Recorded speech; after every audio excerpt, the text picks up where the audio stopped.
That particular type of phishing doesn't go on like it used to. It's changed. And part of the reason it's changed is because our habits have changed.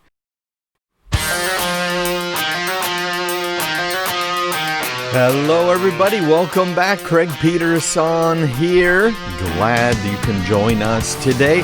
We are, of course, on WGAN and online at craigpeterson.com.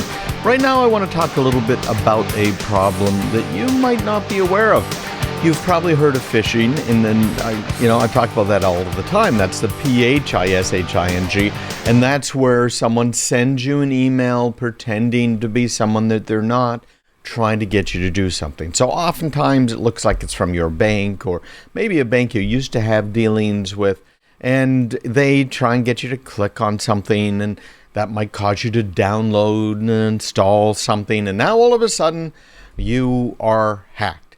So a lot of times they use this whole phishing thing to use it as a part of social engineering, right? So they're trying to get you to do something so they can get your password and account number so that they can get in now, and they approach you and they make it look like it's all legitimate, and hey, we really want to help you out, and it just doesn't happen.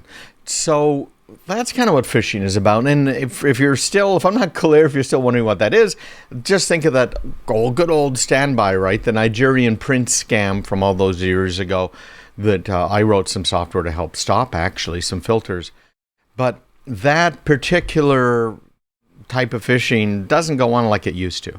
It's changed. And part of the reason it's changed is because our habits have changed. Now, how have our habits changed? Well, one of the ways that they have changed, and changed in a very big way, is that they have started using SMS. So, we're on our phones all of the time. These devices formerly known as cell phones, these smartphones, these computers in our pockets. And if you look at the overall internet traffic, more than half of it now comes from these smartphone devices. So, by the way, if you have a business and you are not using a smartphone first strategy, you are probably missing out, and maybe missing out in a very big way. So make sure you handle that, right? Handle that, okay? Handle that for me.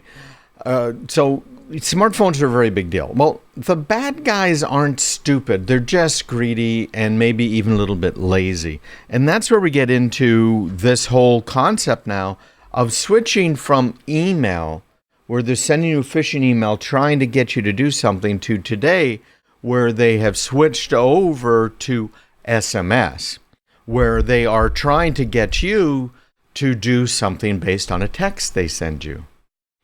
Now, it used to be that if you sent someone a text, the average text was opened within seconds after it was received. Nowadays, with so much nastiness going on, we very frequently don't pay attention to the text messages. But they're doing the SMS phishing, and they're doing it more. So I wanted to cover 5 different attack examples so that you can see what they're doing and what it might mean to you, all right? So let's go through them right now. So the first one up on the screen is a smishing example. Now, smishing is phishing over SMS.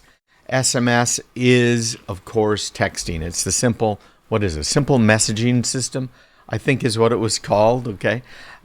That's what it is. That's what it was. So the first one is your bank account is locked.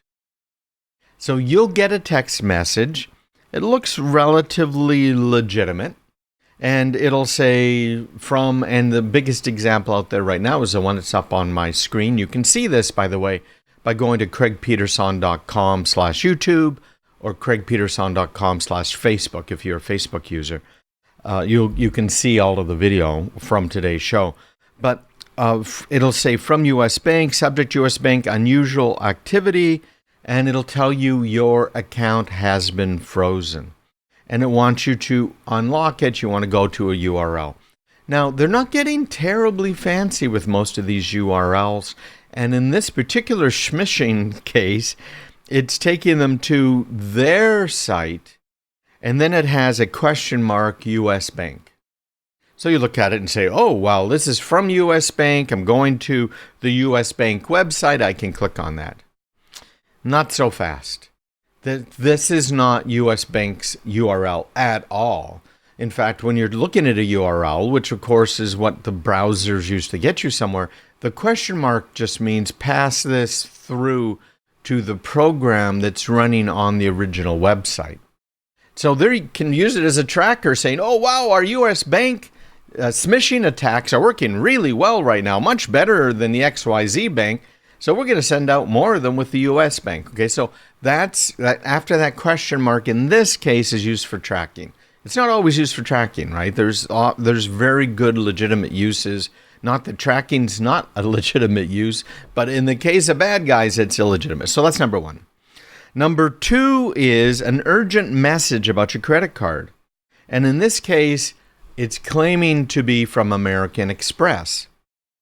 So if you look at this on the screen, you'll see it's from Amex at message, which there is no such thing, right?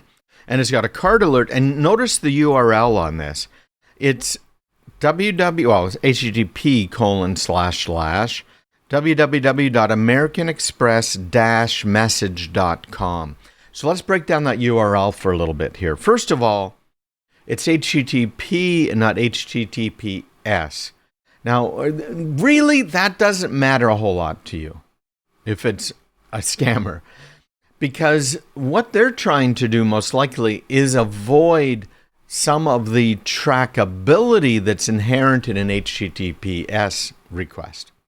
In order to be able to have an SSL certificate or a secure server certificate, they're going to have to, at the very least, go to a website and get a free certificate. And it's going to do a double verify, making sure they are who they say they are. It's going to record where they're coming from, right? It's just a big hassle. So they're not going to bother doing that HTTPS thing. So that's why it's HTTP, more than likely. And then it says www.americanexpress-message.com. Do you see that part? Well, again, that is not an American Express URL. Not that you'd know, right? And not that you can verify when you go there. Because when you go there now, they kind of have you. Now, in SMS, what you see and you click on is where you're actually going. It's not like in an email where you can kind of hide what the real URL is people are going to. It's going to show you the whole real URL. And when you get there, it's not going to know anything about you. But it's going to look like the American Express website. And it's going to have the login and password. And you're getting a card alert. So you're going to go there. You're going to enter your username. You're going to enter in your password. And ta-da, you're out of luck, right? Because now they have a username and password. And then they might actually redirect you to the real American Express website, and you have to log in again. You say, oh, that's weird, and you just go on with life, right? No big deal. Well, in reality, what just happened is you gave it to them, and they're all set, so they're going to send you on over to the American Express website, and then you're done. Okay, next one up on the screen is the You Want a Prize, and click here to get it, smishing attack. You can see this one appears to come from our friends at Walmart. It says, the example here on the screen is, congrats, Kelly. Your code, and it's got a code, printed on your last receipt is among 7 we randomly picked for $1,000 Walmart gift card promotion. And then it's got a link to a redirector type site, k3xvc.info/blah, blah, blah, blah. So if you click on that, you're going to their site. And again, they're going to squeeze you, in this case, for some Walmart information. Maybe a bank account saying, hey, we're going to wire the money to you. What's your bank account number? And number 4 is, we're going to have to go through these last two real quick here. Pretending to be from Amazon. You can see these up on the screen right now. And this last one is unusual account activity from Apple support. So make sure you check these all out. CraigPeterson.com/YouTube. or craigpeterson.com/Facebook. I'll try and put this up on my homepage as well so you can see examples of these newest smishing attacks. So stick around. We're going to talk about why some of these businesses are not patching and are leaving us vulnerable. You're listening to Craig Peterson on WGAN.